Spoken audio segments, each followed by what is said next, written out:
Passamos a apresentar o programa Manancial de Água Viva com a pastora Reni. Agradecemos por sua honrosa audiência. Até aqui nos ajudou o Senhor.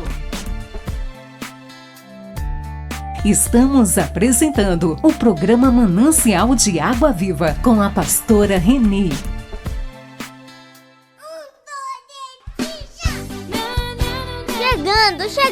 Chegando! O programa Manancial de Água Viva com a pastora Reni. Esse programa é uma bênção.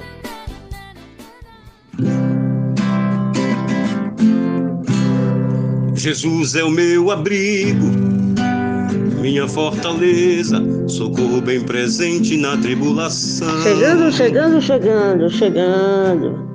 Olha nós aqui, chegando mais uma vez, em nome de Jesus. Oh, glória! Estamos aqui prontos para começarmos a dar mais uma entrada nesta tarde do nosso programa para a honra e glória de Jesus. Eu creio que Ele fica muito feliz quando nós estamos aqui todas as tardes falando da sua palavra, do seu amor, das suas bênçãos, das suas maravilhas, enfim, de tudo que se refere a Ele. Com toda certeza Ele fica imensamente feliz, eu creio nisso. E eu quero dizer para os meus amados ouvintes que me escutam, mais um dia para vocês serem felizes, para vocês amar, para vocês agradecer, para vocês sorrirem, para lutar, para superar e também para continuar na busca de todos os seus sonhos, em nome de Jesus. Tá bom assim? Para vocês nesta tarde, essas palavras abençoadas do Senhor Deus. Tenham uma boa tarde a todos que irão nos ouvir, em nome de Jesus. E agora está entrando no ar o programa Manancial de Água Viva. Chegando. O programa Manancial de Água Viva com a pastora Reni. É uma bênção. Filho e de Deus Espírito Santo, seja contigo e com toda a tua família. Que Jesus Cristo esteja à nossa frente, na nossa retaguarda, à nossa direita e à nossa esquerda, e que o sangue de Jesus cubra a nossa vida, família e o Brasil, de norte a sul e de leste a oeste. Senhor Jesus Cristo, nos rendemos a Ti, nos rendemos à Tua palavra, nos rendemos à Tua voz. E te pedimos, guia-nos no nosso caminho no dia de hoje. Te pedimos, Senhor, mostra-nos misericórdia. Nossa causa é uma emergência e que um avanço sobrenatural seja liberado sobre a vida dessa pessoa. Um avanço divino venha sobre a vida dela e sobre todas as áreas da vida dela. Tudo aquilo que não está andando, tudo aquilo que não está melhorando, tudo aquilo que não está em funcionamento, nós declaramos uma palavra em nome de Jesus: vai avançar, vai avançar a partir do dia de hoje. E nós te pedimos, Senhor, mostra-nos misericórdia. Te pedimos, Senhor, mostra-nos o caminho para avançarmos de uma maneira sobrenatural. Que o Espírito nos conduza, que o Espírito Santo nos conduza, que o Espírito Santo nos guie para que possamos estar totalmente debaixo de uma graça divina, de um aumento divino, em nome de Jesus. Deus abençoe a tua vida, Deus abençoe a você que está aí me ouvindo, que pode estar enfrentando um grande desafio. Nada é impossível para Deus, nada é impossível para Deus. Você pode estar passando pelo pior momento da sua vida. Acredite, Deus pode reverter esse caos. Deus pode reverter essa situação. Ele tem o poder para fazer muito mais do que nós pedimos ou do que nós imaginamos. Deus me deu uma palavra e eu sei que essa palavra é para você. Deus vai comunicar uma revelação a você, muito poderosa hoje através da minha vida. Você lembra quando Adão e Eva estavam no jardim do Éden? E a Bíblia diz que Deus diariamente vinha e falava com Adão e Eva. Na viração do dia, a voz de Deus vinha, porque o projeto original de Deus é que nós pudéssemos ouvir a voz de Deus audível. Por causa da queda do homem, nós perdemos muito disso. Através de Jesus Cristo, voltamos a ter uma conexão poderosa com Deus, ouvindo sua voz, sua direção, que vem de várias maneiras a nós. Mas a Bíblia diz que quando Adão e Eva estavam no paraíso, todos os dias, na viração do dia, Deus vinha e falava com Abraão e com Eva. A minha curiosidade é, o que Deus falava com o homem? O que Deus falava com o homem? Talvez Deus perguntasse para o homem qual que foi a rotina de trabalho dele do dia, como que foram as coisas, o que ele fez, quais as dúvidas que ele tem. E eu acredito que era uma comunhão extraordinária do homem com Deus. Mas a Bíblia diz que num determinado dia, antes de Deus falar com o homem, a serpente ela veio e o diabo, através da serpente, o diabo possuiu a serpente e veio a terceira voz. Antes eram só duas vozes, o homem e Deus. Era só duas vozes, o homem e Deus, estava tudo bem. Eram duas vozes e estava tudo bem. Eram duas vozes e estava tudo certo. Mas daí se levantou uma terceira voz. E quando se levantou uma terceira voz, o homem caiu. Quando era só o homem e Deus, estava tudo certo, o homem estava crescendo, estava dando nome aos animais, estava se posicionando no governo aqui dessa terra, o homem estava prosperando, Deus estava realizando grandes coisas através do homem, estava indo tudo bem. Mas foi só uma terceira voz ter aparecido para estragar o homem, para estragar o caminho do homem. E daí Deus falou comigo nisso. A terceira voz é a voz perigosa. A terceira voz é a voz que pode destruir a vida de uma pessoa. É quando o diabo fala. Toda vez que o diabo fala, que ele tenta tirar você do propósito de Deus. Toda vez que o diabo fala e que ele tenta, de alguma maneira, tirar você de um destino que Deus tem para a sua vida, a pessoa começa a se perder. Quantas pessoas constroem verdadeiros impérios, mas se perdem no seu destino? E por que elas se perdem? Porque a terceira voz entra em ação. A terceira voz. A terceira voz.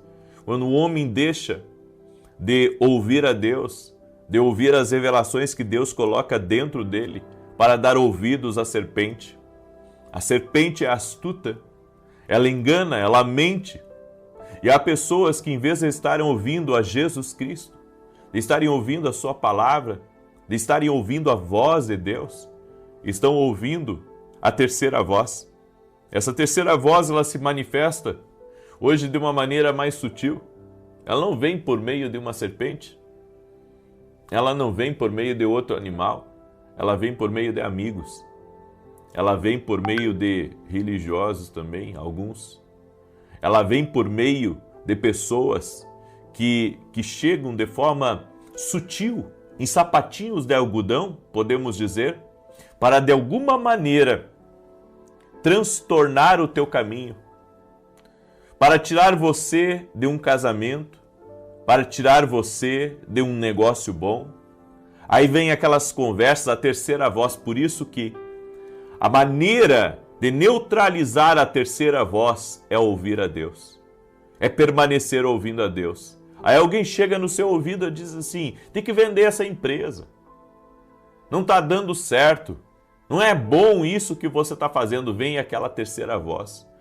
A terceira voz diz assim: largue esse marido. A terceira voz diz assim: a tua mulher não te dá atenção. Vem a terceira voz. A terceira voz coloca medo. A terceira voz diz: vai dar tudo errado. A terceira voz é a que coloca fogo no parquinho. A terceira voz, ela coloca insegurança, ela coloca irmão contra irmão. A terceira voz faz você pegar, sabe, uma resistência quanto ao evangelho, porque o inimigo usa uma pessoa para tentar te manipular, usa uma pessoa para falar mal de você ou para se aproveitar de você, da sua bondade, do seu coração, da sua entrega. Essa terceira voz você tem que eliminar na sua vida. E sabe como que nós eliminamos a terceira voz? Ignorando ela. Se Adão não tivesse dado atenção à voz do inimigo, Adão cumpriria o propósito e o destino de Deus. A guerra é pelo propósito, a guerra é pelo destino que Deus tem para a nossa vida. Por isso, eu libero essa palavra para você hoje. Eu libero essa palavra para você hoje, e a palavra é: ouça somente a voz de Deus. Toda outra voz que quiser tirar você do teu destino, duvide e repreenda no nome de Jesus Cristo. Não deixe com que o inimigo mexa no teu destino, profeta. Eu ouvi a terceira voz. E agora, profeta, agora você vai pedir perdão a Deus. Você vai dizer: Jesus, me perdoa, Jesus. Porque eu dei ouvido a tantas outras coisas. Eu saí do teu caminho, eu saí da tua vontade. Eu larguei aquilo que não era para largar. Eu saí da onde eu não deveria ter saído. Você vai pedir perdão a Deus. Deus vai te perdoar. E a partir de hoje, você vai assumir um compromisso. Vou ouvir a Deus acima de todas as outras vozes. Vou ouvir a Deus acima de tudo que queira, de alguma maneira, me tirar do meu propósito, me tirar do plano de Deus para a minha vida. Amém? E se você ouvir a Deus, você vai viver em plenitude aqui nessa terra. Se você ouvir a Deus, você vai ser próspero incrivelmente. Se você ouvir a Deus, você vai ganhar toda a sua família para Cristo. Todos eles vão ter o nome no livro da vida. Se você ouvir a Deus, Ele levanta essa empresa de novo. Se você ouvir a Deus, Ele restaura teu ministério. Se você ouvir a Deus, tudo muda na sua vida. Renda-se à voz de Deus. Renda-se à voz de Deus, renda-se à voz de Deus, renda-se à voz de Deus, renda-se à voz de Deus. Eu deixo essa palavra, essa instrução do Espírito para você no dia de hoje. Amém? Diga comigo, escreve aqui nos comentários: eu me rendo à voz de Deus. Escreve aí: eu me rendo à voz de Deus. Glória a Deus, glória a Jesus, aleluia. Deus é poderoso. Deus é poderoso. Deus falou com você, eu sei. Salmos 91. Aquele que habita no esconderijo do Altíssimo, à sombra do Onipotente descansará. Direi do Senhor: Ele é meu Deus, o meu refúgio, a minha fortaleza, e nele confiarei.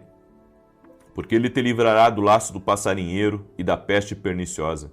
Ele te cobrirá com as suas penas e debaixo das suas asas te confiarás. A sua verdade será o teu escudo e broquel. Não terás medo do terror de noite, nem da seta que voa de dia, nem da peste que anda na escuridão, nem da mortandade que assola o meio-dia. 1000 cairão ao teu lado, 10.000 à tua direita, mas não chegará a ti. Somente com os teus olhos contemplarás e verás a recompensa dos ímpios. Porque tu, ó Senhor, és o meu refúgio, no Altíssimo fizeste a tua habitação. Nenhum mal te sucederá, nem praga alguma chegará à tua tenda. Porque aos seus anjos dará ordem a teu respeito, para te guardarem em todos os teus caminhos. Eles te sustentarão nas suas mãos, para que não tropeces com teu pé em pedra alguma. Pisarás sobre o leão e a cobra, calcarás aos pés o leão jovem e a serpente. Porquanto tão encarecidamente me amou, também eu o livrarei. Pô-lo em retiro alto, porque conheceu meu nome. Ele me invocará e eu lhe responderei. Estarei com ele na angústia, dela o retirarei e o glorificarei. Fartá-lo-ei com longura de dias, e lhe mostrarei a minha salvação. Amém? Deixa eu orar por você, deixa eu te abençoar em nome de Jesus. Senhor Deus e Pai, cobre com o teu precioso sangue agora a vida de cada pessoa, de cada família que está sendo representada aqui nessa oração.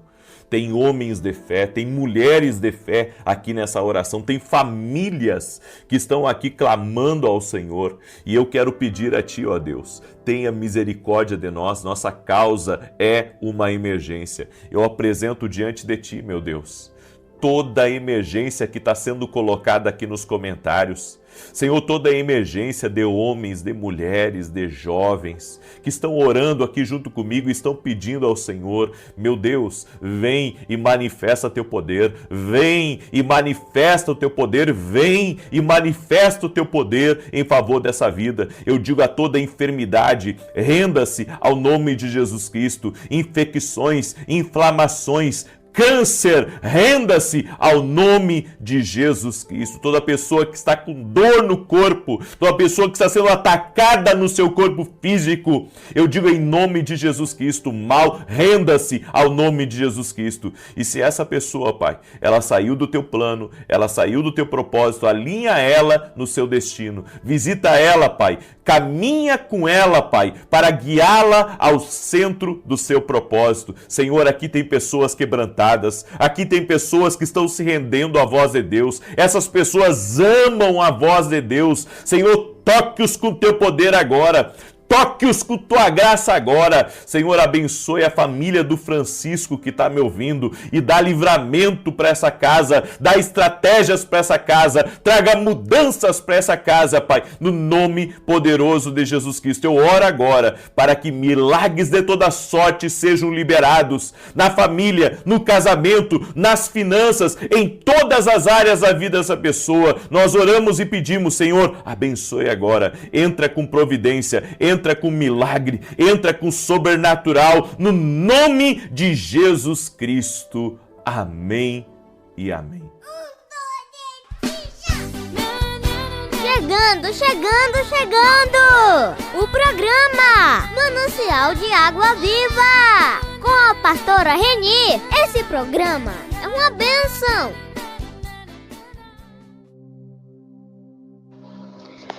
Queridos ouvintes, programa Manancial de Água Viva. Estamos recebendo no programa de hoje a doutora Márcia Nunes, odontologista, para falar sobre o tema a importância da saúde bucal. Boa tarde, doutora Márcia Nunes. Seja bem-vinda ao nosso programa. Eu adorei o convite, fiquei muito feliz, de receber o convite de vocês para participar e falar de um assunto que eu acho que é muito importante para todo mundo, Então, eu estou feliz de dar essa contribuição nessa rádio, assim. Foi um prazer, adorei o convite. É verdade que a saúde bucal está conectada com a saúde do corpo? E quais são os cuidados diários que devemos ter? É verdade, sim. Tem relação, conexão muito grande. Aliás, todos os órgãos, porque o dente é um órgão também. Então, ele se comunica com os outros órgãos do corpo, E, inclusive, o dente doente, ele pode fazer mal ao órgão que tem ligação com ele, porque cada um tem uma ligação, cada dente tem uma ligação com cada órgão do nosso corpo. A gente chama ele de fusível, ele dá um alerta, entendeu? Então, é importante que você vá no dentista de 6 em 6 meses, verificar, ver o que vocês não estão vendo, porque o dentista, ele tem um olhar clínico, A clínica é soberana. Não adianta você fazer uma imagem só. Você precisa que o dentista abra, examine e veja o que você não está vendo, Então, o cuidado diário da higiene também é importante. E isso o dentista vai orientar você como a melhor forma, qual a melhor escova, qual o melhor creme dental para você. E então, se você não for dentista, você não vai resolver e manter os seus dentes na boca. Se você não está satisfeito com o dentista, procure outro profissional. Ficou na dúvida, procure outro. Mas nunca esqueça de que todos eles são órgãos. O dente é um órgão importantíssimo na vida da gente, né? Na estética, na saúde, etc. Doutora, é necessário esperar meia hora após as refeições para escovar os dentes? É necessário, sim, esperar meia hora, 20 minutos ou meia hora, o que você puder aí, né? Porque a vida é tão corrida, mas a parte vestibular do dente, que é essa aparente, né, que a gente vê, ela sofre influências externas que são os alimentos, na verdade. O ácido, a alimentação muito ácida, então ela vai sofrer impacto, entendeu? Você vai sofrer perda de esmalte dentário e perda de esmalte dentário não se recupera, tá certo? Então assim, espera um pouquinho, aí vai lá, porque o creme dental também ele é abrasivo. Então você vai agredir seu dente 2 vezes. Aí você vem com a escova, que também, se não for uma escova macia de seda de poliéster, se for uma escova de nylon, também vai agredir o seu dente. Outra coisa, a força mecânica. Então, se você usa o creme dental abrasivo, escova de nylon e a força na hora da escovação, a força mecânica, você está agredindo seu dente 3 vezes ao mesmo tempo, entendeu? Então, evite, após o alimento, dê uma pausa, espera o dente reagir, né? E vá escovar, tá certo? E qual é a principal causa das cáries e os novos métodos de tratamento? A principal causa de cárie ainda é a falta de higiene, né? Os restos alimentares, as bebidas adocicadas, né? A gente faz esse consumo o dia inteiro. Se a gente não consegue fazer a higienização durante o dia, mas à noite é imprescindível. Você precisa fazer isso para evitar a cárie. A cárie tem que ser prevenida, entendeu? Então a prevenção, qual é a melhor prevenção da cárie? É a higienização. Não tem segredo, fio dental, certo? Primeiramente, para eliminar aqueles alimentos que ficaram entre um dente e outro, que a gente chama de interproximal, né? Que a escova não rompe, só quem rompe é o fio dental. Então, primeiro você higieniza com o fio dental e segundo você usa a escova para concluir a higiene, principalmente antes de dormir. Porque ao deitar, a gente não fala, a gente não produz mais aquela saliva, que é a de proteção da cárie, entendeu? Então a gente está dormindo e a bactéria está proliferando na boca da gente. Então evitem isso fazendo a higienização principal, que é antes de dormir. Quantas vezes temos que escovar os dentes? A quantidade de vezes é importante. Por quê? Porque o creme dental ele tem um flúor, né? O flúor previne a cárie, entendeu? Então, se você escova o dente, você está colocando o flúor que está prevenindo também a cárie. Mas a escovação, ela tem um fundamento, né? Então, a escovação precisa ser feita 3 vezes ao dia ou então após você comer. Se você não tiver condições, você está no trabalho, tudo bem, não tem problema, mas o uso da escova é importante, 3 vezes ao dia, com o complemento do fio dental, que na verdade a escova ela é responsável por 25% da higiene e o fio dental o restante. Então, existe aí uma responsabilidade em relação ao fio dental, porque ninguém fala do fio dental Infelizmente, as mídias não falam, as redes sociais não falam e atribui toda a responsabilidade para a escova, e não pode. O fio dental, ele também tem a sua contribuição, que é ainda mais importante do que a escova, tá certo? E qual é a melhor forma de prevenir a saúde bucal? A melhor forma de prevenir a saúde bucal é com a higienização, porque a boca da gente é um lugar muito sujo. Por mais que a gente limpe, por mais que a gente lave, existem muitas bactérias e a gente não tem consciência de como é importante prevenir a perda dentária, né? Porque se você não higieniza a boca, você vai perder os dentes. Perdendo os dentes, você vai ter perda óssea. E aí você vai ter que usar prótese e por aí vai. Tá entendendo? Então, a melhor forma ainda é a prevenção, né? É cuidar, é higienizar, é escovar os dentes durante o dia, é dormir com os dentes limpos, é evitar comida muito ácida, né? É ir ao dentista fazer os polimentos, porque se você tem restaurações, se vocês têm coroas, se você tem prótese, se você tem facetas, isso tudo precisa de uma manutenção, né? Tudo precisa de manutenção, entendeu? Então, assim, você não faz manutenção do seu carro, então você também precisa fazer manutenção em tudo que você tem dentro da sua boca. Por exemplo, a prótese você precisa trocar de 5 em 5 anos para você ter uma boca saudável. Então é bom, eu quero deixar vocês conscientes de que tudo precisa de manutenção. Então, ir ao dentista de 6 em 6 meses, fazer a manutenção é muito importante. E finalizando, queremos agradecer a doutora Márcia Nunes e dizer que foi uma grande satisfação recebê-la em nosso programa. Que Deus lhe abençoe ricamente. Amém.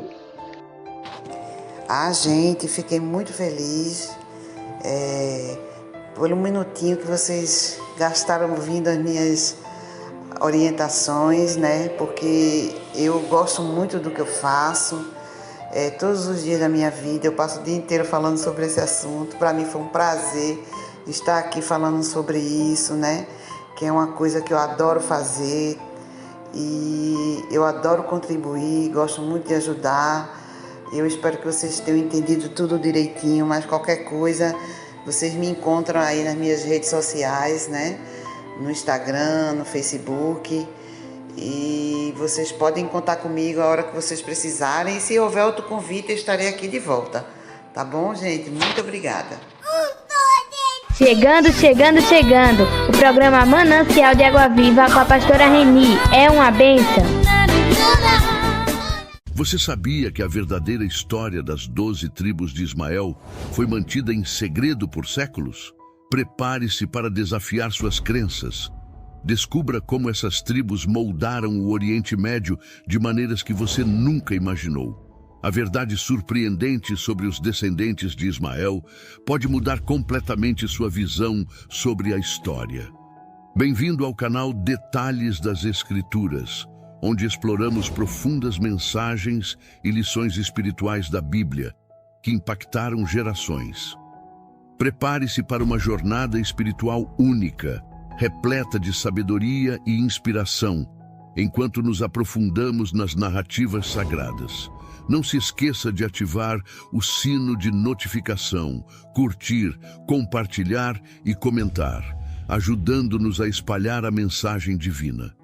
Mergulhemos nas histórias das 12 tribos de Ismael, personagens conhecidos na antiga narrativa de Abraão e seu sonho de ser pai. De acordo com os relatos bíblicos, Abraão primeiramente teve um filho com sua serva Agar, chamado Ismael. Seu segundo filho, Isaque, foi declarado o filho da promessa. Hoje, os judeus são considerados descendentes de Abraão por meio de seu segundo filho, Isaque. No entanto, pouco se sabe sobre os descendentes de Ismael. Frequentemente, assume-se que eles se tornaram os árabes do Oriente Médio, mas para muitos de nós, o conhecimento para por aí. A Bíblia nos oferece o seguinte registro: quanto a Ismael, eu te ouvi. Eis que o abençoei e o farei fecundo, e multiplicá-lo-ei excessivamente. 12 príncipes ele gerará, e farei dele uma grande nação. Gênesis 17:20. Agora, estas são as gerações de Ismael, filho de Abraão, que Hagar, a egípcia, deu à luz a Abraão. Estes são os nomes dos filhos de Ismael, de acordo com suas gerações: Nebaiote, o primogênito, Quedar, Adbeel, Mibsam, Mishma, Dumá, Massá, Haddad, Temá, Getur, Nafis e Quedemá. Estes são os filhos de Ismael, e estes são seus nomes por suas vilas e acampamentos. 12 príncipes, segundo suas nações. Gênesis 25, 12, 16. Em 1932, David Gibson decidiu mapear as cronologias bíblicas. Durante essa tarefa, ele se deparou com o enigma do que aconteceu com os filhos de Ismael. Para completar sua cronologia, ele iniciou uma busca para obter respostas a essa pergunta. 10 anos após sua morte, seu filho Dan Gibson assumiu o desafio, viajando para o Oriente Médio para continuar a busca. Esta busca já dura mais de 30 anos, levando-o a muitas partes remotas da Arábia. Dan viveu no vazio do quarto deserto da Arábia, escalou as montanhas do Iêmen, viveu entre os Hawat do sul da Jordânia e cruzou os desertos da Arábia Saudita. Ele também conversou com muitos dos grandes arqueólogos que trabalham no Oriente Médio e examinou inúmeros livros e teses em busca de respostas. Abaixo é apresentado um breve resumo do que o pai de Dan começou e o que Dan continuou. A compreensão muçulmana de como as tribos beduínas se originaram é descrita no gráfico abaixo. Alguns estudiosos da Bíblia identificam Catã com Joctã bíblico, conforme o registro de Gênesis. O registro bíblico de Ismael nos dá os nomes dos 12 filhos, mas não oferece pistas sobre como eles podem estar conectados às tribos beduínas modernas. Esta lista é encontrada em Gênesis 25 e mais tarde repetida em 1 Crônicas 1, 29 e 33. Eventualmente, os filhos de Ismael tomaram esposas, tiveram filhos e, através dessas crianças, formaram tribos que compuseram as nações que habitavam de Havilá, Assur e do Egito à Assíria. Estes descendentes de Ismael não foram as únicas tribos no deserto da Arábia.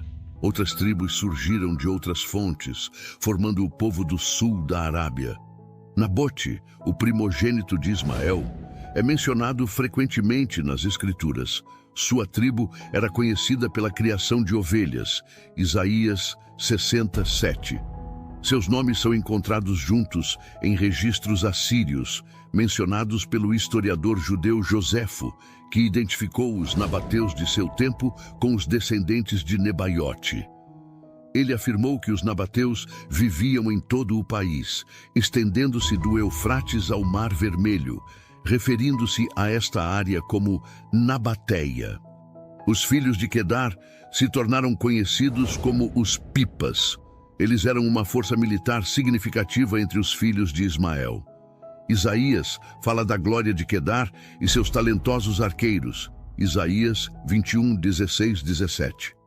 Os assírios, neobabilônios, persas e até os romanos reconheceram a importância de controlar as rotas comerciais no norte da Arábia, dominadas pelos Pipas.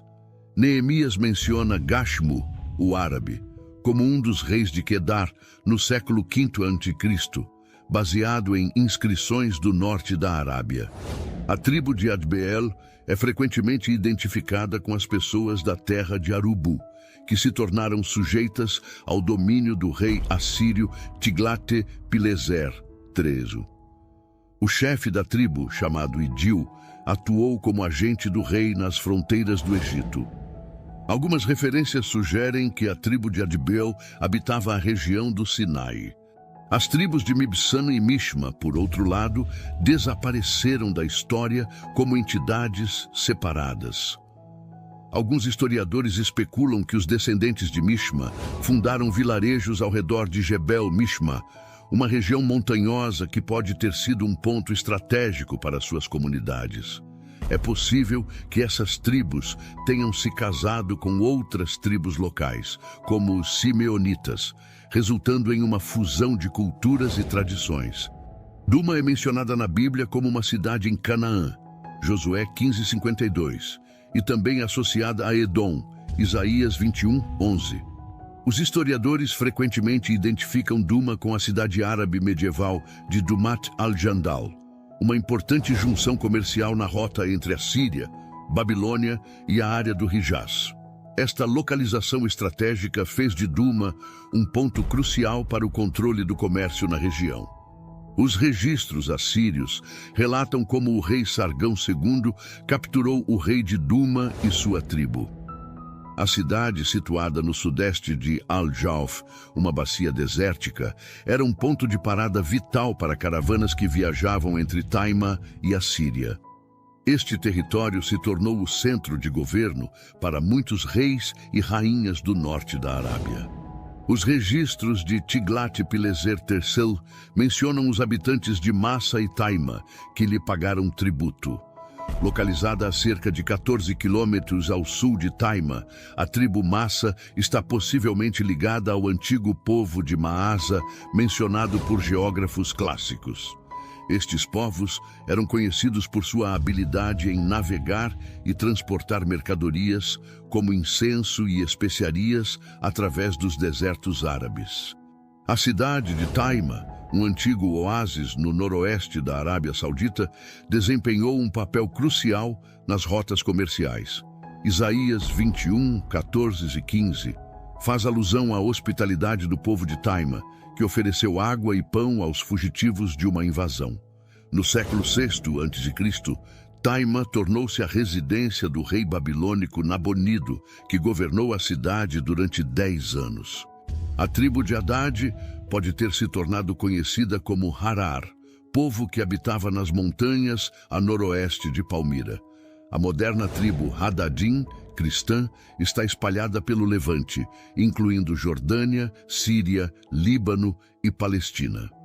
Temi é geralmente associada ao antigo oásis de Taima, uma localização estratégica no deserto de Nafud. Este oásis era crucial para as rotas comerciais que ligavam o norte da Arábia à Síria e Babilônia. Isaías 21, 14 e 15 convida o povo de Temá a fornecer água e pão para os fugitivos de uma invasão. Jetur é mencionado na Bíblia, em 1 Crônicas 5, 18 e 22, como uma das tribos que guerrearam contra os Hagarenos. Esta tribo estava localizada na região montanhosa ao norte da Arábia, possivelmente nas proximidades de Edom e Moabe. A tribo de Nafis é menos mencionada nos registros históricos, mas acredita-se que tenha se estabelecido em áreas montanhosas. Estamos apresentando o programa Manancial de Água Viva com a pastora Reni.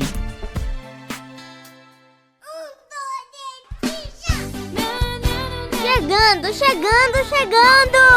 O programa Manancial de Água Viva com a pastora Reni. Esse programa é uma bênção. Pastora Reni, pastora Reni, manancial de água viva.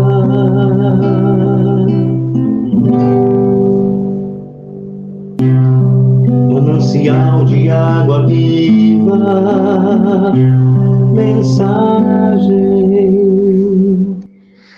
Queridos, na nossa palavra escrita no livro da lei, nos diz em Hebreus, capítulo 4, versículo 9, ainda resta um descanso sabático para o povo de Deus.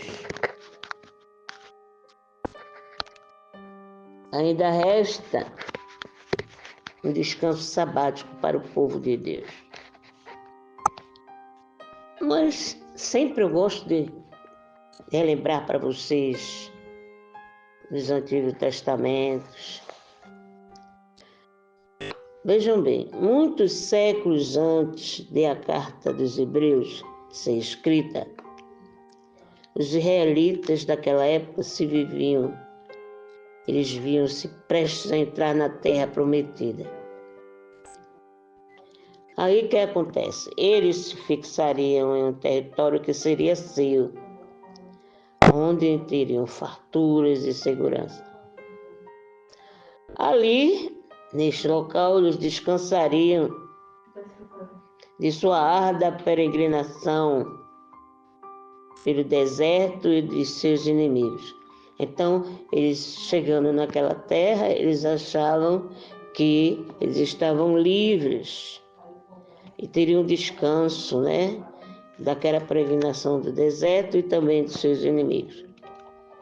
Mas, queridos, eles, ao ouvirem o relato dos espiões pessimistas sobre a terra de Canaã, e foi enviado 2 para observar lá a terra, aí vejam bem o que aconteceu.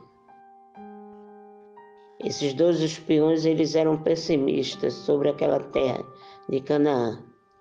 Aí o povo, então, ouvindo aquele relato que eles trouxeram, perderam, então, a coragem de tomar posse da terra prometida, que era Canaã. Apavoraram-se com os gigantes que teriam de enfrentar. E o que aconteceu?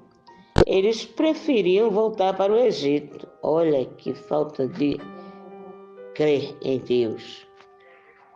Eles não creram na promessa feita por Deus de lhes dar Canaã, que era a terra prometida. Por isso o Senhor os condenou a vagar por mais de 40 anos pelo deserto. Esse castigo porque eles não creram. Foram na conversa dos espiões e receberam esse castigo, né? Deus condenou eles a vagar 40 anos pelo deserto. Até que a geração incrédula morresse. Aí 40 anos. Então, que a geração que não acreditava, Deus esperou que eles morressem, ficando apenas Josué e Caleb. Josué e Caleb, por não confiarem na promessa de Deus, exceto Josué e Caleb. Morreram aquele monte de gente, menos Josué e Caleb. Morreram porque não confiaram na promessa de Deus para iniciar a conquista da nova terra, que era Canaã. Eles não usufruiriam do descanso que teriam ao habitar nela. Eles não acreditaram, não confiaram, então o castigo foi esse. Já os hebreus cristãos, que eram os destinatários da carta da leitura bíblica de hoje, eles estavam para repetir o erro de seus antepassados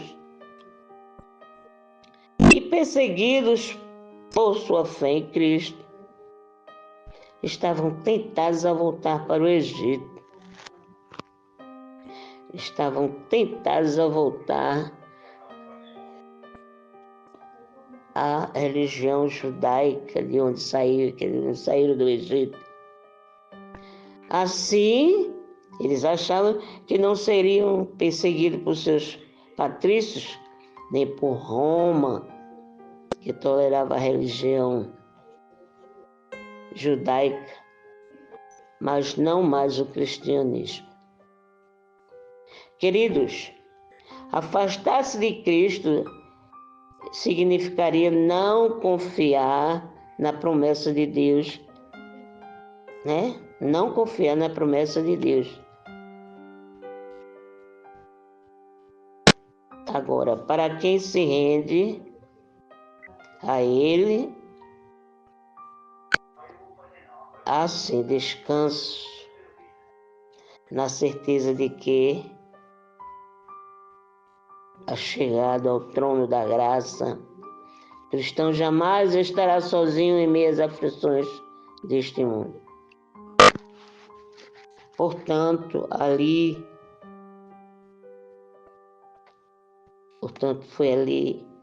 foi justamente ele que encontra socorro em Cristo. Cristo é a palavra viva de Deus para enfrentá-las. Cristo, então, o entende, pois também sofreu e conhece as profundezas da alma humana. Agora, por extensão, vejam bem, por extensão, você confiar na palavra de Deus significa também aguardar com serenidade e descanso o descanso eterno que os filhos de Deus receberam na Canaã celestial. Então basta crer. Se você crer, então você terá a Canaã celestial. Agora eu faço uma pergunta. Sua alma está cansada? Hein? Então o convite de Jesus é para você. Quando ele diz lá em Mateus 11, 28. Venham a mim todos que estão cansados e sobrecarregados, e eu darei descanso a vocês. Mateus 11, versículo 28. Amados, eu quero deixar bem claro, finalizando essa mensagem, que é só nele que há repouso real. Só no nosso Deus, através de Jesus Cristo, que há repouso real. Amém? E finalizando, eu deixo para vocês que descansar em Cristo não isenta das aflições deste mundo, viu? Mas traz paz em meio a elas. As suas aflições, mesmo que você acredite em Cristo, não está isenta não deste mundo. Mas ela lhe traz paz em meio a todas elas. Tá bom assim?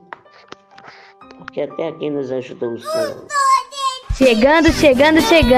O programa Manancial de Água Viva com a pastora Reni. É uma bênção.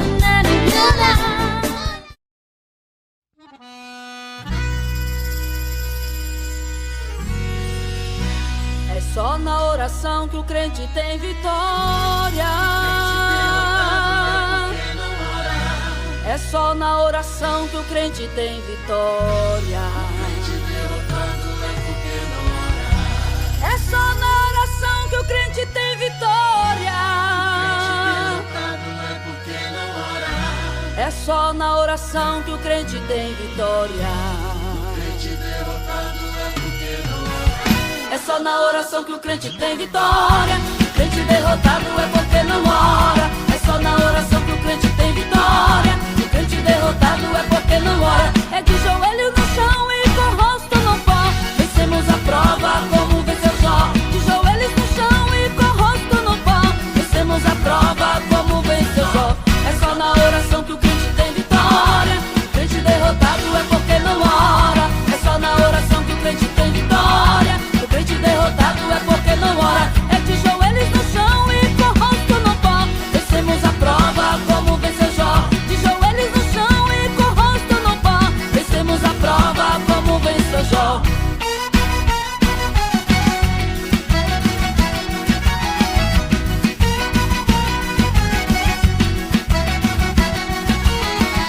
O Senhor ouviu a oração de Ana quando ela chorava, clamando ao Senhor. Deus abriu sua madre e um filho lhe deu.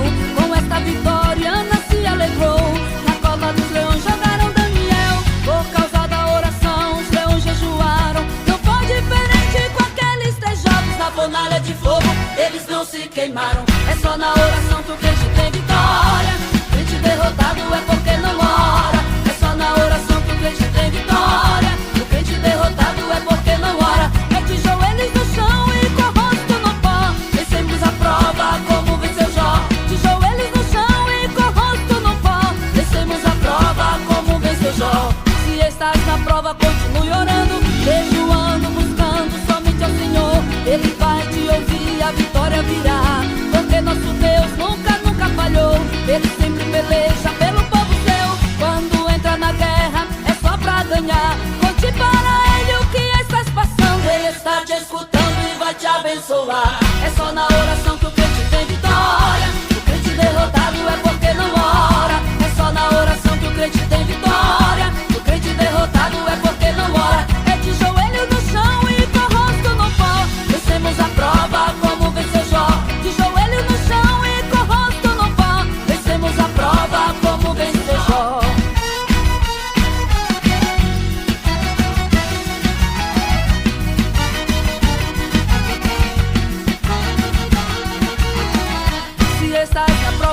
e orando, jejuando, buscando somente o Senhor. Ele vai te ouvir, a vitória virá, porque nosso Deus nunca falhou.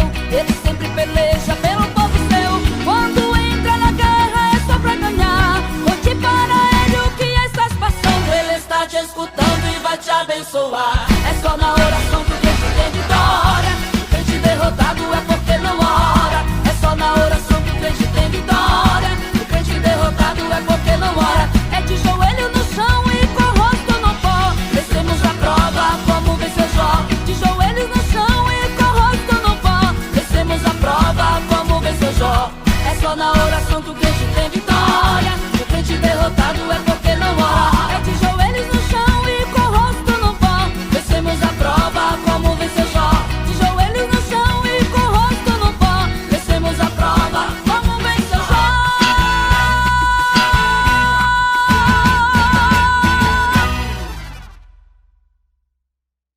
É de joelhos no chão e com o rosto no pó. Vencemos a prova como venceu Jó. De joelhos no chão e com o rosto no pó. Vencemos a prova como venceu Jó.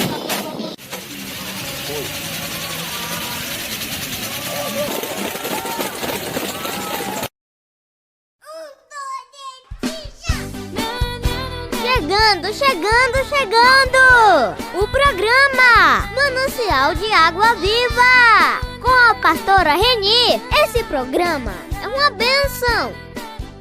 Olha a experiência que ela teve ao pedir para Deus mostrar para ela o que Ele queria que ela mudasse. Veja só comigo. Eu não conhecia e daí eu comecei a servir a Deus, né? Aí entrou naquele processo de transformação. Aí o Senhor foi trabalhar comigo, me levou para um caminho, né? Ele usava as pessoas, mandava na minha casa, e cada um que Deus levava na minha casa, pastor, missionário, a mensagem era a mesma, que o Senhor queria uma transformação. Irmã, Deus quer um conserto com a irmã. A única mensagem era essa, um conserto. Eu não entendia o que era isso. Aí eu comecei a questionar, eu falei, peraí, conserto do quê?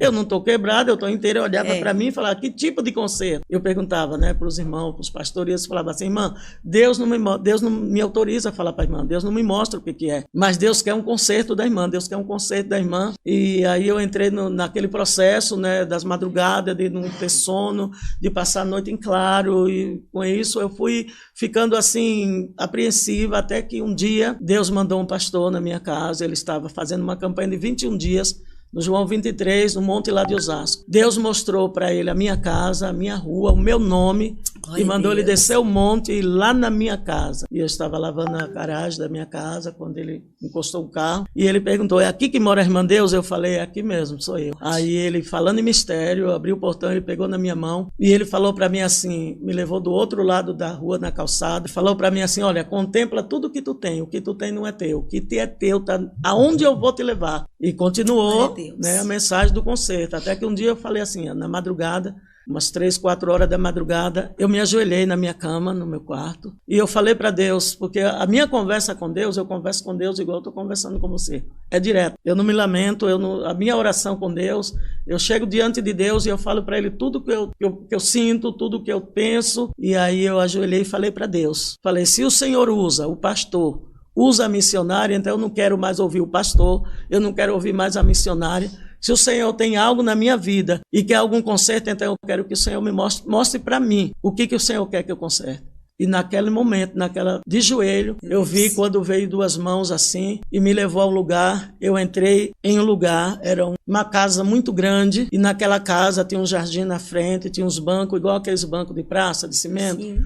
E era um homem, eu vi como forma de um homem, ele me chamou e falou, vem comigo, e ele na frente e eu fui atrás, só que eu levava a minha filha mais velha, segurando na mão dela, e eu fui levado até esse lugar, e dentro daquele passamos o portão para dentro, e tinha uma escada para subir para aquele casarão, era um casarão muito grande, tinha uma escada que subia assim, sabe aquelas escadas que sobe e embaixo é aberta? Sim, sim. Aí eu fui subindo, aquela pessoa na frente, era um homem, assim, e eu fui atrás, e quando chegou no último degrau, abriu uma porta e ele entrou. Quando ele entrou, que eu subi o último degrau, que eu coloquei o pé ali, que eu olhei para dentro, era um corredor muito grande. Deus. Era um corredor muito grande, tinha porta de um lado, porta do outro, sabe, assim, tipo hospital. E quando eu olhei para aquele corredor, ele entrou e sumiu lá para dentro, eu não vi mais.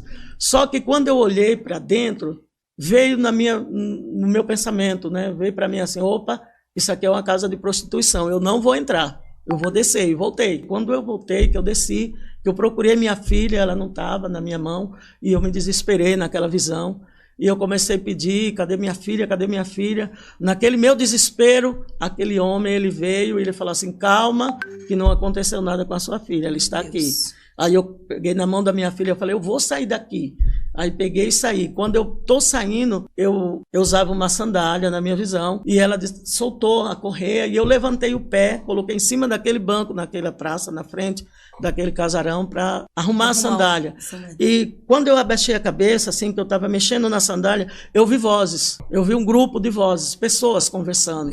Naquilo que eu ouvi, aquelas vozes, o que eu fiz? Eu levantei a cabeça, e na minha frente, assim, eu vi um círculo de mulheres. Elas estavam todas iguais, nessa minha visão, elas estavam todas iguais, as vestes eram igual, o cabelo era igual, o sapato era igual, e elas estavam ali naquele círculo, e quando eu contemplei aquele círculo, tinha bastante mulheres. Eu olhei, eu falei, meu Deus, as irmãs do círculo de oração. Mas eu também sou do círculo de oração, porque eu já fazia parte. Só que quando eu falei desse jeito, eu olhei para mim. Quando eu me olhei, eu estava com um short no meio da perna, assim, da coxa. Eu estava com a camiseta regata, eu usava três correntes, uma gargantilha. Aquelas que você coloca, fica assim, né? Sim, fica soltinha. Isso.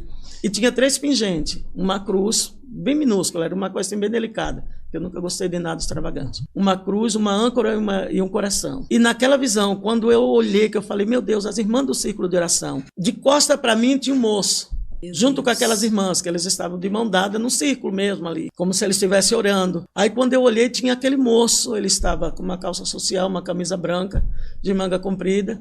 E quando eu contemplei, que eu olhei para mim, eu comecei a puxar o meu short para cobrir a minha perna. Só que ele colou ali, ele não saía. E naquele meu desespero, eu tinha um portão muito grande assim, e eu ouvi uma voz lá de dentro que falou, pode entrar. Abriu o portão e liberou para as irmãs entrar. Aquelas irmãs começaram, uma por uma, fazer a filha entrando, passava do portão e ia indo. E quando chegou no último, que era aquele moço que estava na minha frente, de costa para mim, ele virou para mim. Quando ele virou, que ele olhou para mim, ele estendeu a mão, falou, oi para mim. Aí eu falei para ele, oi não, a paz do Senhor. E segurei a mão dele. Aí ele olhou bem para mim nos meus olhos, me olhou do pé à cabeça, voltou, olhou nos meus olhos e perguntou para mim assim, a paz do Senhor, por quê? Você é crente? Eu falei, eu sou, moço, eu sou crente. Aí ele olhou para mim de novo, soltou a minha mão e foi entrando naquele portão. E eu comecei a gritar. Quando ele soltou a minha mão, que ele virou, que ele começou a ir, né, para entrar naquele portão, eu comecei a gritar, moço! Olha, moça, eu sou crente. Moça, a minha igreja permite. Sabe por que eu me visto assim? Porque a minha igreja permite. Eu ando desse jeito porque o meu pastor permite. Só que ele entrou e foi embora. Não quis ouvir. Não quis ouvir. Aí eu voltei daquela visão. Eu estava de joelho no meu quarto, exatamente com a roupa que eu me vi na visão. E Deus falou para mim assim, que se o Senhor tivesse voltado naquele tempo, do jeito que eu estava, era uma nova convertida. Tinha uns 30 dias que eu tinha aceitado Jesus. Eu não ia entrar naquele portão. E Deus falou para mim que diante dele, quando nós chegarmos diante do Senhor, ninguém vai poder se justificar. Não é o pastor, não é a igreja, exatamente, é nós e Deus. Se Jesus tivesse voltado naquela época, naquela situação que eu estava, eu não teria entrado naquele portão. E assim eu voltei, e quando eu voltei, aí eu tirei o resto que já... Tudo que Deus me mostrou ali, eu tirei aquelas correntes, aqueles brincos que eu tinha, eu já me limpei ali, tirei tudo que Deus me mostrou ali naquela visão, que eu me vi ali. E Deus falou para mim assim, não vai te faltar veste, o teu guarda-roupa não ficará vazio. Eu vou suprir todas as suas necessidades. No dia seguinte, bateu no meu portão. É aqui que mora a irmã Deus, é aqui que mora a irmã Deus. Eu sou Cristina, uma costureira. E eu estava orando de madrugada e Deus me mandou eu vim aqui. Eu estou com uma mesa com muitos cortes de tecido e eu vim aqui te buscar. Porque eu vou fazer o que Deus mandou eu fazer. Glória a Deus. Aí cheguei na casa dessa mulher, na rua de cima da minha casa. Ela colocou aqueles tecidos e disse para mim, pode escolher, de cada tecido desse você pode escolher. Porque Deus mandou eu fazer uma roupa para você, um conjunto para você. Você vai escolher modelo, está tudo aqui, revista, tudo, escolha que Deus mandou eu fazer isso. E tudo que eu tirei de lá, o Senhor me retribuiu. E daí pra cá só foi glória. Chegando, chegando, chegando. O programa Manancial de Água Viva com a pastora Reni. É uma bênção. Estamos apresentando o programa Manancial de Água Viva com a pastora Reni.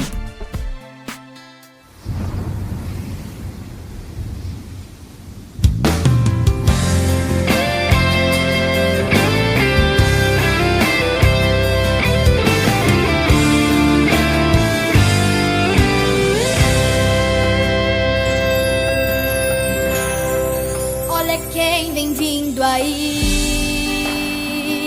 sobre as águas. Será que é um fantasma? Era a pergunta que faziam, pois não entendiam que era Jesus que ali estava. O barco balançava, a tempestade mais forte ficava e o medo os aterrorizava. Não sabiam mais o que fazer, disseram vamos morrer, mas bem de perto Jesus os acompanhava. Quando Jesus entra no mar, o milagre acontece. Ele acalma a tempestade, até o vento lhe obedece. Ele chega e traz bonança onde não tem esperança. É assim que ele faz. Ele chega de repente, surpreende muita gente, faz milagre acontecer, mostrar o seu poder, pra confundir a mente humana, pra lembrar que Ele te ama. A tempestade vai guardar você. O barco balançava, a tempestade mais forte ficava e o medo os aterrorizava. Sabiam mais o que fazer, disseram vamos morrer, mas bem de perto Jesus os acompanhava. Quando Jesus entra no mar, o milagre acontece. Ele acalma a tempestade, até o vento lhe obedece. Ele chega e traz bonança onde não tem esperança. É assim que ele faz. Ele chega de repente, surpreende muita gente, faz milagre acontecer, pra mostrar o seu poder, pra confundir a mente humana, pra lembrar que Ele te ama. A tempestade vai guardar você. Se Ele está no barco, pode ficar tranquilo, pode dormir tranquilo. Se Ele está no barco, pode ficar tranquilo, pode dormir tranquilo. Ele está no barco, pode ficar tranquilo, pode dormir tranquilo. Se Ele está no barco, pode ficar tranquilo, pode dormir tranquilo.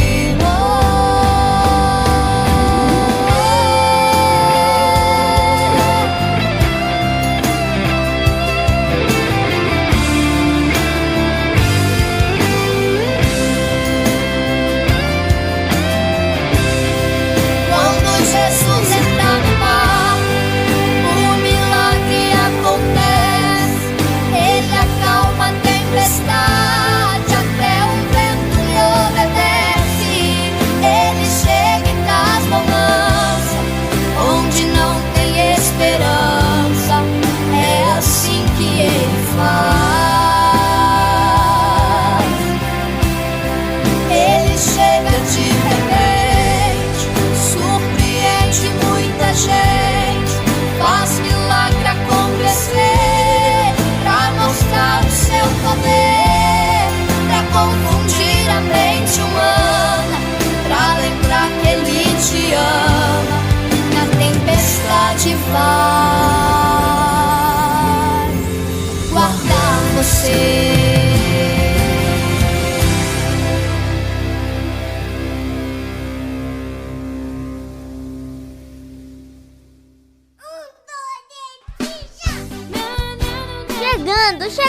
chegando! O programa Manancial de Água Viva, com a pastora Reni. Esse programa é uma bênção.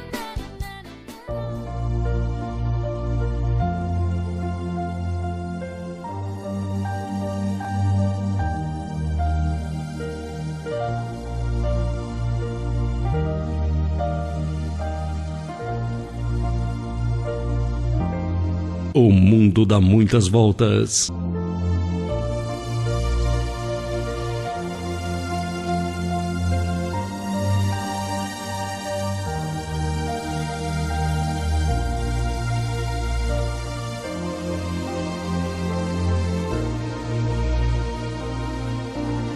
No tempo em que ainda era um simples estudante de medicina na Universidade do Meio Oeste dos Estados Unidos da América, o Dr. Martin nutria estúpida preocupação com um mundo cheio de pessoas aleijadas e de pessoas doentes sem esperança de cura.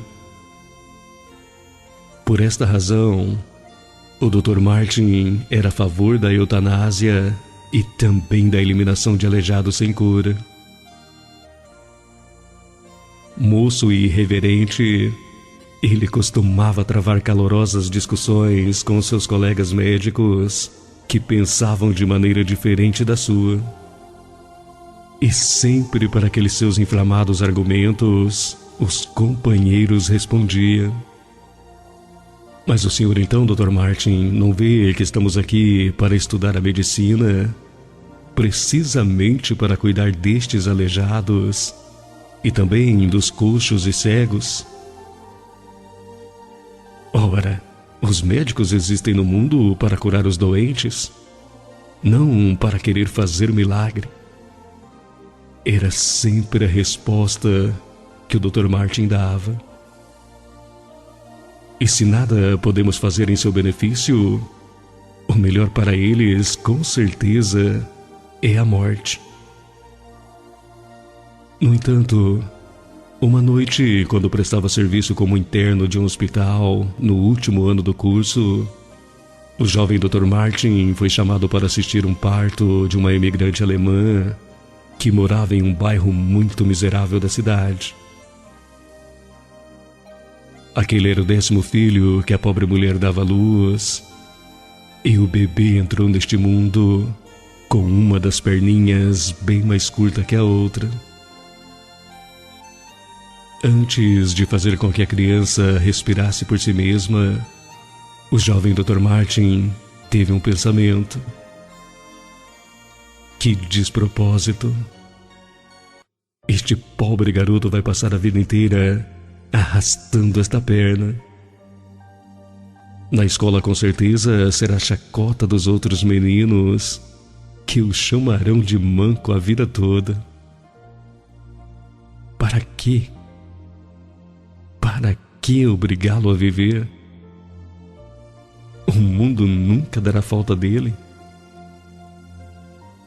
Mas apesar dos pensamentos, aquele garoto levou a melhor.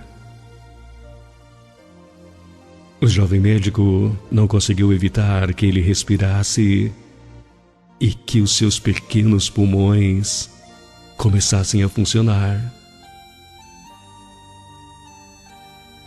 Cumprido o dever, Dr. Martin agarrou a sua maleta do ofício e foi embora reclamando pelo seu próprio procedimento. Eu não posso compreender por que foi que eu fiz isto. Como se não houvesse filhos demais naquela casa miserável. Eu não entendo por que deixei viver mais aquele. Ainda mais por se tratar de um aleijado. Os anos se passaram. E Dr. Martin consagrou-se como um médico que conquistou uma vasta clientela. As ideias que ele sustentava na juventude agora mudaram. Ele agora se dedicava a salvar vidas e também a conservá-las. Um dia, O seu único filho e também a esposa morreram num acidente de automóvel e Dr. Martin teve que ficar com a pequena neta para criar. Ele amava aquela netinha com todas as suas forças. No verão em que completou 10 anos, a menina acordou certa manhã queixando-se de torcicolo e dores nas pernas e nos braços. A princípio pensou-se que fosse poliomielite, a terrível paralisia infantil, mas depois verificou-se que era uma raríssima infecção causada por um vírus pouco conhecido, mas que também causava paralisia. O Dr. Martin rapidamente reuniu todos os neurologistas e todos foram unânimes em afirmar que não conhecia remédio e nenhum tratamento para aquela enfermidade. Em todo caso, existia um médico no Oeste, um homem moço que escreveu recentemente sobre o êxito que tem obtido em casos como este. O Dr. Martin não teve dúvidas. Tomou a pequena neta e se dirigiu para aquele hospital indicado. Quando ficou frente a frente com o médico, o único capaz de salvar a sua tão querida neta, Dr. Martin observou que o jovem colega cocheava sensualmente. Esta perna curta faz de mim igual a todos os meus doentes, doutor, observou o Dr. T.J. Miller ao notar o olhar do Dr. Martin. Eu consinto que as crianças me chamam de manco e elas adoram isso. De fato, prefiro este nome ao meu real, que é Tadeu, que sempre me pareceu um tanto ridículo. Como a tantos e tantos outros meninos, meus pais me deram o nome do jovem médico que me ajudou a vir ao mundo. O Dr. Tadeu Martin empalideceu e engoliu a seco. Por alguns minutos lembrou-se dos pensamentos que lhe ocorreram naquela noite distante. O mundo nunca dará pela falta dele. Dr. Martin estendeu comovidamente a mão ao jovem colega, o jovem manco devotado, graças a quem a sua neta ia poder andar outra vez. E naquele momento pensou consigo mesmo: em todo caso, sempre é melhor ser um coxo do que cego, como eu fui por muito tempo.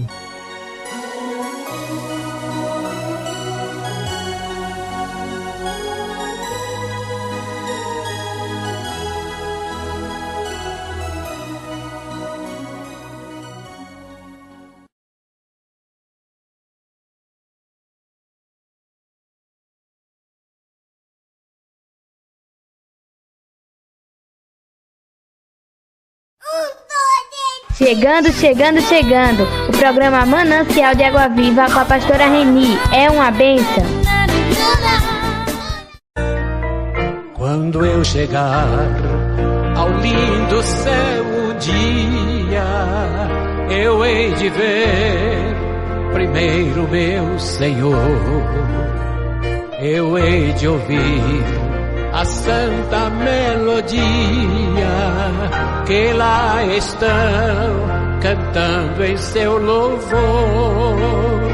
Então serei feliz entre os remidos e lhe direi do meu prazer sem fim, porque no céu não haverá gemidos e o céu será de glórias para mim. No lindo céu existe mais encantos que nos vergéis do mundo em plena luz. E entoarei a mim um hino santo de exaltação ao nome de Jesus. Então terei prazer mais que inaudito ao contemplar as multidões sem fim, porque no céu meu nome está escrito e o céu será de glórias para mim.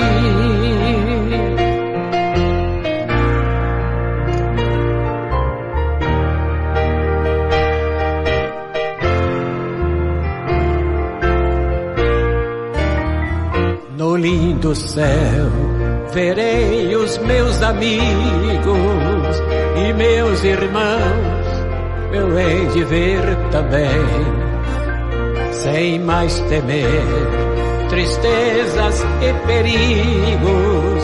Eu estarei feliz no mundo além.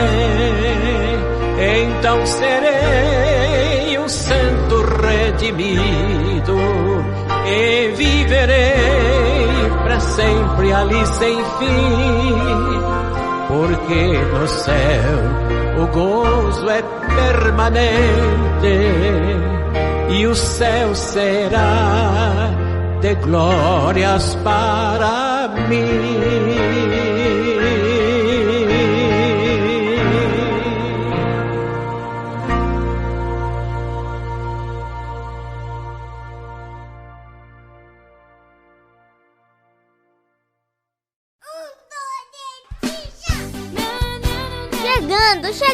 Chegando! O programa Manancial de Água Viva! Com a pastora Reni. Esse programa é uma bênção!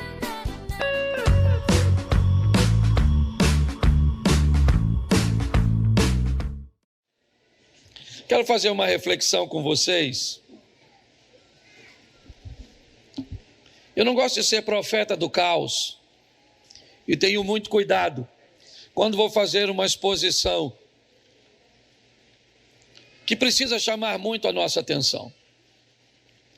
Não é de hoje que ouvimos que Jesus Cristo está voltando.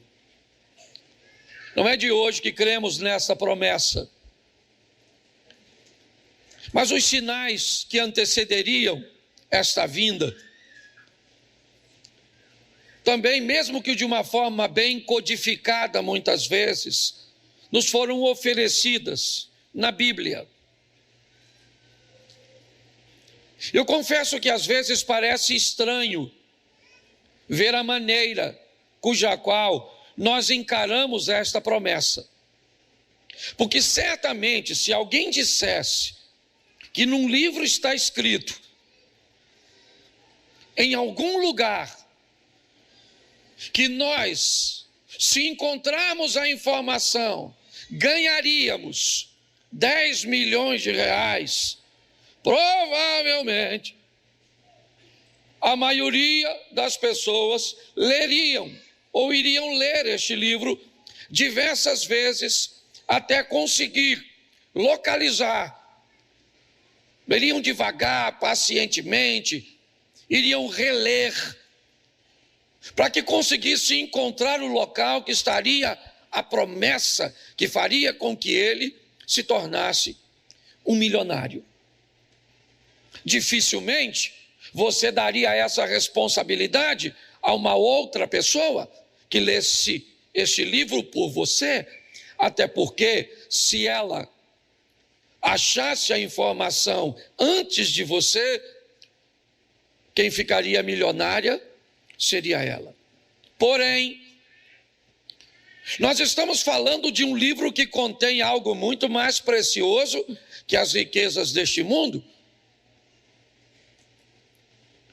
Um livro que contém a nossa salvação, informações preciosas sobre vida eterna, sobre a chegada do Messias para nos salvar.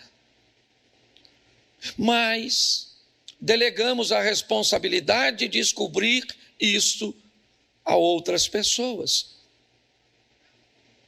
Não temos, às vezes, sequer a responsabilidade de avaliar um indivíduo que faz uma exposição numa rede social, às vezes falando coisas que nem na Bíblia está.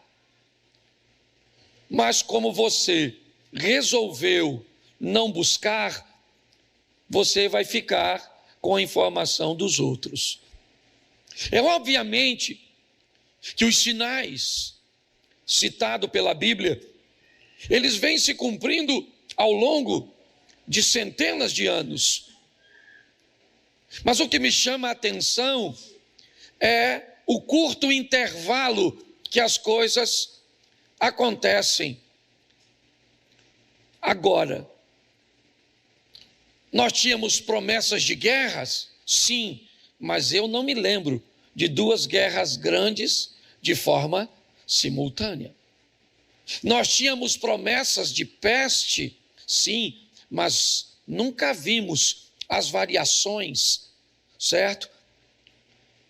E se você, às vezes, é desinformado do que a dengue tem se tornado, eu não diria uma peste, certo? Não chegou nesse nível ainda. Mas, a maneira crescente, saímos de um Covid, vemos o crescimento da imoralidade e tantas outras coisas. Se você acompanha as notícias e consegue colocar as notícias num livro que ele é mais atual que o jornal de amanhã, pois é isso que a Bíblia é, talvez você estaria em estado de alerta, entendendo que a qualquer momento a promessa de um Deus que não mente irá se cumprir. Jesus Cristo está prestes a voltar. A reflexão que eu tenho para vocês hoje, na verdade, é uma pergunta. O tema da minha mensagem é: você tem uma boa resposta para esta pergunta? Eu já vou te fazer a pergunta. Aliás, não foi eu, né? Não sou eu que vou fazer. Quem vai fazer é Cristo, porque eu vou ler uma fala dele. Mas a minha pergunta é: você tem uma boa resposta para a pergunta que eu vou acabar de te fazer? Esse é o tema da minha reflexão, e a pergunta está em Lucas, capítulo 12, verso de número 20. Vamos discorrer rapidamente. Note que ela termina com uma interrogação, e essa fala é uma fala de Jesus, certo? Mas Deus lhe disse: louco, esta noite lhe pedirão a sua alma. E o que tem, né? E o que você tem preparado? Para quem será? Louco, esta noite lhe pedirão a sua alma. E o que você tem preparado? Para quem será? Feche os seus olhos. Senhor nosso Deus e Pai, em nome de Jesus, eis aqui a tua palavra. Continua falando conosco e usa-me como um canal de bênção nesta hora, em nome de Jesus. Você pode dizer amém? Isso. Bom, preste atenção, porque nós vamos discorrer rapidamente essa história, e essa é uma pergunta que ela é feita a todo ser humano. Todo ser humano vai ter que se deparar com uma prestação de conta, com o dia do julgamento, com o dia onde as nossas obras estarão diante de nós, depondo a nosso favor ou contra nós. Então, essa é a história de um cara que se sente seguro. Nós vamos acompanhá-la, me ajuda aí, Vitor, a partir do verso 16, e eu vou pegar esses versículos só para você ter uma noção do que está acontecendo aqui, e depois nós vamos aí à pergunta que o meu propósito, né, como a mensagem do ano, é trazer a você um poder de revisão, até mesmo do que você sabe a respeito da sua salvação. Preste atenção no que diz o verso 16. E lhes proferiu ainda uma parábola dizendo: o homem de um campo rico produziu em abundância. Essa história começa falando de algo muito interessante, de alguém que, apesar de ser trabalhador, apesar de ser dono de um campo, apesar de já ser um homem rico, abastado, este ano ele produziu demais. Este ano sua produção superou suas expectativas. Este ano sua produção superou tudo aquilo que ele poderia imaginar. Ele já era rico, ele já era um homem abastado, mas sua produtividade, ela é muito grande, né? Ele produziu com abundância, foi uma produção extraordinária. E a primeira pergunta que eu quero lhe fazer é: o que você pensa quando a vida começa a te recompensar mais do que você precisa? Qual é a sua maneira de pensar? Por que você acha que Deus começa a te dar mais dinheiro do que você precisa, mais bens do que lhe é necessário? Você já parou para pensar nisso? Você já parou para pensar que a vida também recompensa pessoas não tendo sequer o suficiente para se manter? Então, por que é que algumas pessoas têm menos, algumas pessoas têm apenas o suficiente e algumas pessoas têm mais? Você já parou para pensar? Este homem, ele produz com abundância. E ele deveria ter perguntado: por que é que eu tenho tanto assim? Eu acredito que você já sabe a resposta. Todas as vezes que alguém começa a ter mais do que precisa ter, uma mensagem dos céus vem para ele: precisa acontecer na sua vida, certo? Na sua mente, um modelo de escoamento responsável. Todas as vezes que você tem mais do que precisa, você precisa entender que a vida está te dando a oportunidade de abençoar outras pessoas de forma responsável. Pastor, o que é um escoamento responsável? É um escoamento que não financia um estilo de vida de parasitas. É um escoamento que não financia um estilo de vida de aproveitadores. Por quê? Porque se você não tiver esse entendimento, a hora que você se aborrecer com um parasita, com um aproveitador, com um preguiçoso, com uma pessoa, isso pode comprometer o futuro do seu escoamento, fazendo com que você represe aquilo que você deveria escoar. Então é importante nós entendermos: ele era rico e me parece que vai ficar mais rico. Então, o que ele deveria entender com isso? Que a vida é feita de um modelo onde nós precisamos escoar com responsabilidade, com segurança, canalizar para terras férteis, seguras, fazendo uma leitura de pessoas desfavorecidas, que enfrentam momentos de desfavores, momentos de crise, momentos de adversidade. Mas me parece que essa não é a visão desse moço. Vamos ver os dois versículos seguintes, 17 e 18. E arrazoava consigo mesmo, dizendo: que farei, pois? Não tenho onde recolher meus frutos. Olha o que ele está dizendo: eu não tenho mais onde recolher. A produtividade foi tanta que eu não consegui, certo? Ou não tenho lugar para armazenar. Então ele diz, no verso 18, e disse, farei isso, destruirei os meus celeiros, construí-los-ei maiores, e aí recolherei todos os meus produtos e todos os meus bens. Preste atenção, porque aqui este homem começa a ter um problema que já foi citado aqui hoje.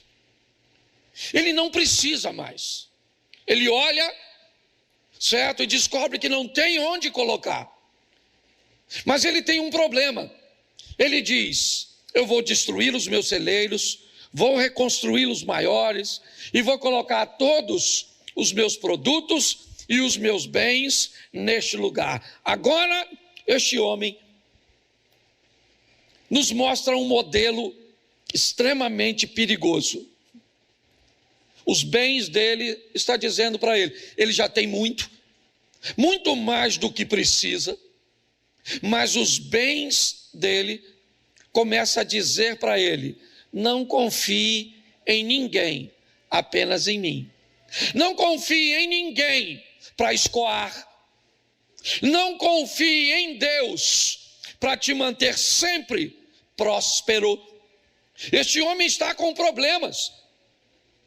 Ele não consegue enxergar, certo? Que aquilo que ele está vivendo é para abençoar outras pessoas. Eu não sei se você lembra, mas muitas vezes usamos textos como Deus dá pão ao que semeia, certo? Ele dá semente e faz aumentar a sementeira. Eu aprendi uma coisa ao longo da minha vida. Todos os recursos que chegam para você, primeiro ele é pão. Pão é o que é seu, ele é a maior parte do seu dinheiro. Ele é seu, fruto do seu trabalho, fruto de uma família estruturada que deixou para você. Eu não sei como é que ele chegou para você. Pão. Uma pequena parte dele é semente. Para quê? Para que você semeie no reino. Essa é a proposta bíblica. Chegando. O programa Manancial de Água Viva com a pastora Reni. É uma bênção.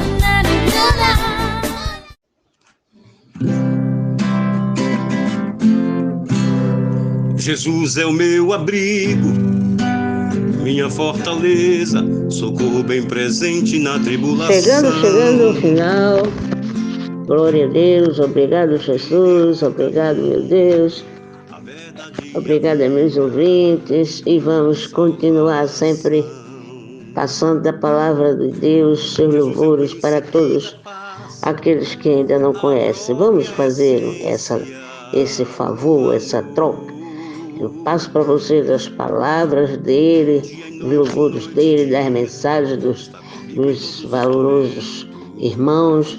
Vocês vão divulgando, vão compartilhando, vão visualizando em nome de Jesus. Tá bom assim? Porque até aqui nos ajudou ao Senhor. E até amanhã, se eles permitirem. Ficam com Deus. Meu Deus. Põe teu azeite em água, restitui. Acabamos de apresentar o programa Manancial de Água Viva. Contamos com sua honrosa audiência no próximo programa. Até aqui nos ajudou o Senhor.